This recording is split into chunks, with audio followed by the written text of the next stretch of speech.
Udah pacaran di Jepang tapi masih BO. Itu bukan selingkuh. Hai hai. Sini Jenny ceritain. Teman-teman pernah nggak lihat interview ini? プロスティテューション、風俗は浮気かどうか、どう思いますか？浮気じゃないです。じゃない。じゃないです。浮気です。浮気。はい。やっぱ金を払ってるんで相手が素人じゃないんで、これは浮気じゃないかなって。なるほど。難しいですね。難しい。僕はノーですね。ノー。 Jadi si Takashi ini kemarin sempat nanyain orang-orang di Shibuya pas weekend, apakah menggunakan jasa Posti itu termasuk selingkuh?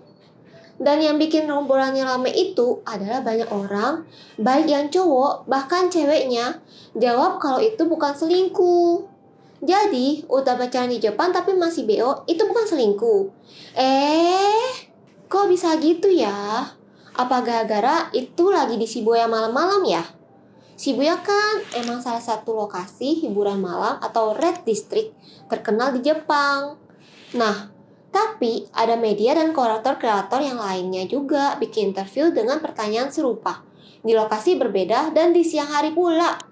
もしパートナーがいてなんか風俗行ったらそれって浮気になります？自分の意思で言ったら浮気、はい、じゃな浮気浮気になります？多分なるかなみたいな。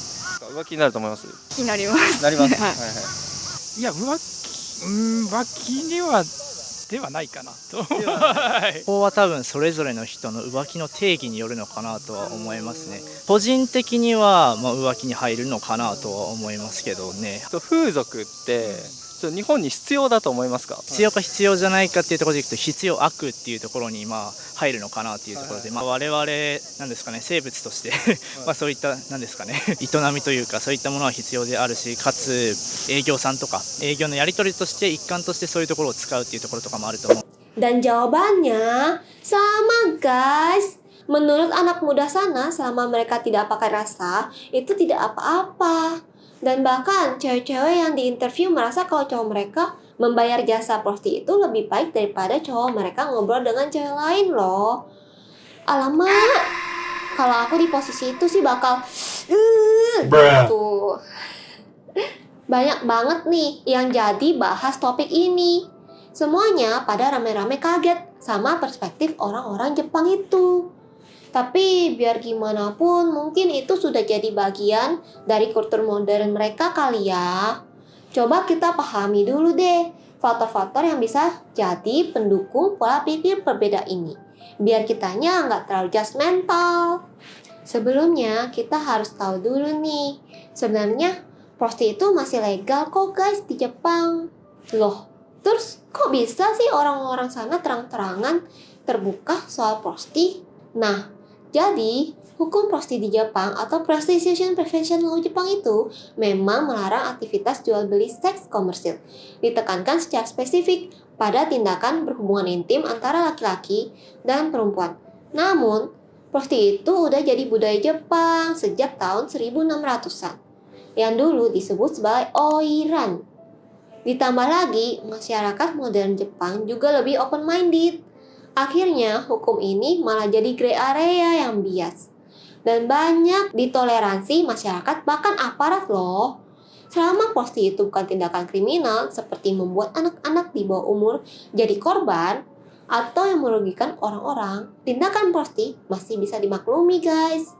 Akhirnya, industri hiburan malam seperti prosti ini jadi booming di sana. Dan Jepang memang cukup terkenal dengan hiburan dunia seperti itu kan ya. Baik prosti, judi, dan pornografi, mereka sudah menganggap itu hal yang lumrah. Wow. Dan balik lagi ke kultur orang Jepang secara luasnya. Hidup dan bekerja di Jepang itu terkenal stressful loh. Makanya banyak banget foto-foto dan video orang-orang kantoran yang sampai tantrum di jalanan loh. Dan lagi logikanya, semakin stressful kota itu, semakin kota itu butuh hiburan. Sampai-sampai banyak orang kantoran di sana yang mabok dan juga tepar di jalanan loh guys. Jadi, wajar aja kalau Nihonjin butuh hiburan seperti prosti itu. Itu baru dari sisi work-life culture orang Jepang. Nah, dari segi kultur pernikahan sendiri, generasi muda Jepang yang sekarang itu juga mayoritas memilih untuk tidak menikah karena berbagai alasan. Alasan paling umum adalah biaya hidup yang tinggi. Dan memang benar.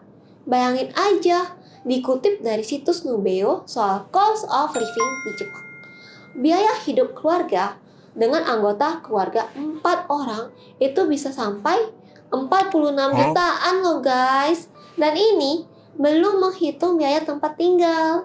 Sedangkan yang single dan tinggal sendirian aja udah sampai 13 jutaan.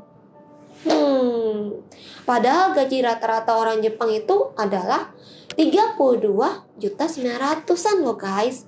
Wah, tinggi banget ya. Pantas aja mereka nggak mau menikah.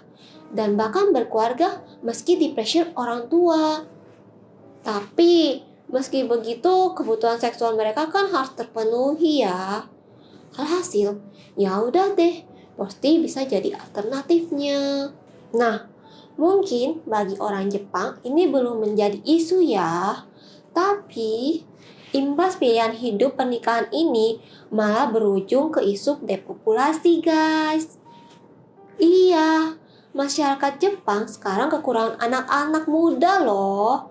Rasio perbandingan yang muda dan yang tua benar-benar gak sebanding.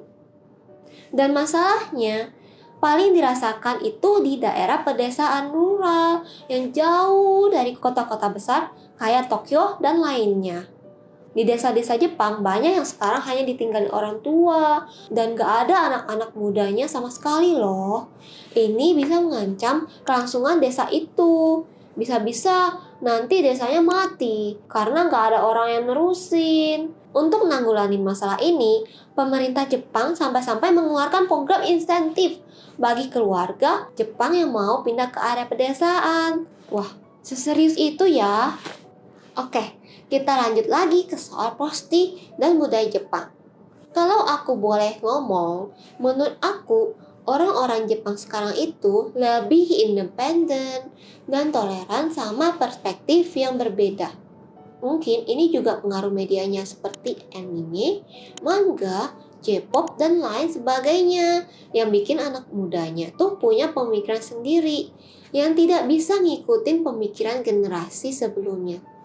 Di satu sisi, ada bagusnya, karena dengan pemikiran yang terbuka itu mempercepat laju kemajuan masyarakat. Tapi di satu sisi lainnya, ini bikin generasi muda Jepang jadi lebih kesulitan untuk transisi ke masa dewasa mereka. Jadi, kalau mereka cenderung tampak nunda pernikahan mereka, mungkin karena mereka masih asik guys dengan masa-masa remaja mereka yang sudah tidak lagi remaja. Nah, mungkin karena budaya dan cara pandang orang Jepang yang tadi aku ceritain itu yang bikin mereka beranggapan kalau posti itu bukan selingkuh ya guys. Kita yang di sini ya ikutin aja norma negara kita sendiri yang kita yakinin benar. Yang baik kita ambil, yang tidak baik ya cukup tahu aja ya guys. Kita kan nggak bisa ngejudge orang lain yang kita belum tentu pahami juga situasinya. Sampai di sini dulu cerita hari ini.